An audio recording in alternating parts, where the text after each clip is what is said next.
What's up, guys? Welcome back to the channel. Welcome back to the Bianconeri zone on a serious topic, and that's Adzic, because he is getting a lot of stick after that performance against Bodo Glimt, and rightfully so in terms of performance, because it was a very poor performance. Not rightfully so, in my opinion, the way the media is handling it, and also I think we as a fan base already saying, "Oh, you're not good enough." Period. You just need to be sold. Leave, etc. Because then we will become what we all hated that we will become. A team or a fan base that gives potential players absolutely no shot. And to be honest, he hasn't got a shot. How many games did he start? I didn't look it up. 3, maybe. How many games did he got minutes? Maybe a handful, 10 minutes, 50 minutes. It's okay to say you had a horrible performance. I think it's going overboard to say it's already a throwaway. You don't need to be part of this team. You don't have a plan, or you don't have a future at this club.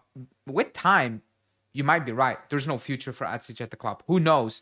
But to make that conclusion, I think right now, I think is a bit crazy, because purely based on what nobody watched Adzic play before he joined us, and I don't care about the next gen in general. When he joined us, nobody watched. Nobody watches international football from Adzic. You only see the clips. So the game time we have on Adzic, which we actually witnessed, watched, a lot of us, like 95% of the fan base most likely, is not enough to suggest that it's a one and done. It's a complete flop because he had a horrible game against Bodo Glimt. Didn't we talk about it many times where we said, well, they need to make mistakes. They need to have bad performances, because that's the only way they're going to learn. And that's the only way we are going to learn if they're good enough. Now, another topic is, can we upgrade for the right now? So that's what we're going to talk about. Before we get into it, as always, smash the like button, subscribe to the channel, and let's go.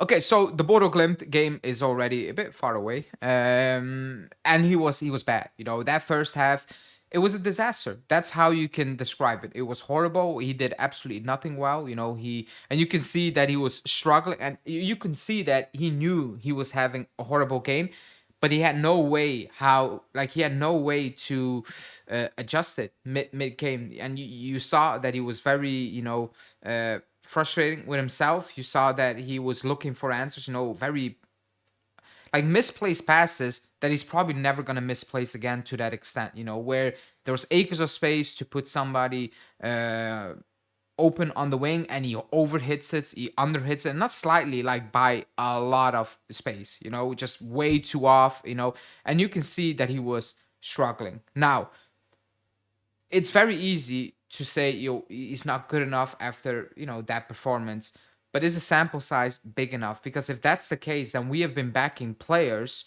or all of us, no matter what player it is, for too long. For too long. How many times do we give players multiple opportunities? Why can we not do that with a player of Adzic level? Nobody was expecting Adzic to set the stage on fire, for us this season. Nobody's looking at Adzic to be the difference maker at this moment in time. I'm not looking at Adzic to make the difference maker. I'm looking at Adzic to see, if you get the minutes, what you do with it. Can you find your role in this squad? Can Spalletti find you the right position in this squad? Can you grow? Can you learn from it? Can you be resilient? Can you show something? And he has shown something, in my opinion. Obviously not in Bodo Glimt, but even the things he showed me and didn't show me, good or bad, either way, I cannot make my mind up based on these couple of minutes, basically. I just cannot do it.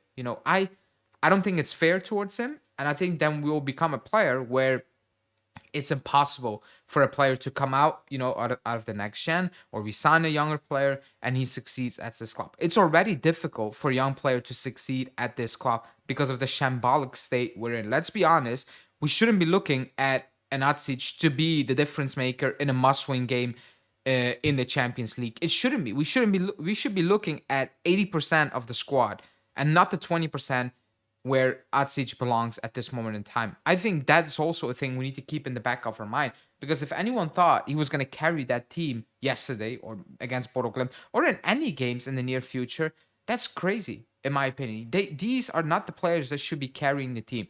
Now, when it comes to Yildiz, again, you can throw that at me. Oh, Yildiz is carrying the team. One, I think Yildiz is more talented.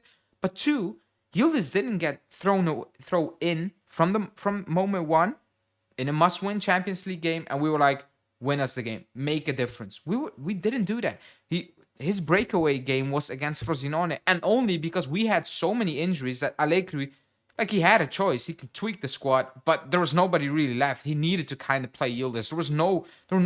Go back to that game. We had so many issues, injuries, suspensions, fitness struggles for certain players. We didn't have many options, and he threw in Yildiz and he delivered, and that's good, that's good. But if the squad was healthy, Yildiz might not have gotten that moment against Frosinone. He needed to wait a couple of more weeks. Who knows how he would have developed that season and the season afterwards? We would be looking at him in a different way. Maybe we also said he needs more time or etc. I think it's going overboard for Adzic. Can you say I don't think he has the talent to play for Juve long term? You can say that. I have no problem if you believe that, or for any player. I believe that for other players as well. Cabal, for example, right now, I don't think he has the quality to play for Juve. But that's not just Cabal. That's 10, 11 other players as well, who play for this club, and you can say that. But I think to say he needs to be sold based on that game alone, to me, is crazy. Now, if you say he needs more playing time regularly at a different team, I could agree with that as well. The issue is we do not have a lot of options in this squad. It's not that we have a ready-made midfield. That's why Spalletti is trying things out, hoping that he does well, or Miretti does well, which means Thuram can get a rest. Maybe Locatelli can get a rest. Maybe if Koopmeiners gets his confidence back, he can slot in midfield. That's what Spalletti is doing right now. So from his perspective, I don't think it makes a lot of sense to even drop out another midfielder going past January unless he gets a replacement in, and you give Adzic that playing time that he desperately needs. So I can agree with that point. What I don't agree is the media also going extremely hard in it. I've seen an article in the Repubblica. Yes, it's in the Repubblica, where they were talking about it like he was a seasoned veteran who had already 200 games under his belt and played a horrendous game in a must-win game, and he's the leader of this squad. He is none of those things. He's not a leader. He's not an experienced player, and he's not that guy right now. So the expectations should be like the expectations you have going into the game with Adzic starting. That's how you should be looking at his game. You can say it was poor, but in the balance, it's not that expectations were that high that you need to go overboard. I don't want to become that person who already writes him off. Just purely because I don't have enough sample size. I can see the good things he has, the good attributes. I also can see, obviously, you can see the things that he lacks, his awareness around them, and his decision making. But that's also what Spalletti said when he came in. He said Tudor, he said we worked hard on him, and we still are working on him. In his decision making, he said, and also the mindset to understand, that it doesn't need to be 100% every single moment. Tudor said it doesn't need to be perfect, up to perfection. Like at times you can just temporize. You don't need to make that pass every single time. You don't need to force things, and that's things you will only learn by playing. The more making mistakes, learning from them, etc. But that's not gonna happen after one goal against Inter.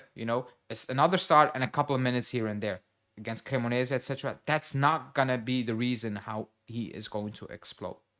So in the comments, let me know what do you think about the criticism he's getting. What expectations do you think he needs to go out on loan, or do you think no? I don't think he has what it takes for Juve, but you might also understand that it's too soon to say he's a complete write-off, etc. So let me know in the comments. Like the video, subscribe to the channel, and we will speak each other probably later tonight. Ciao.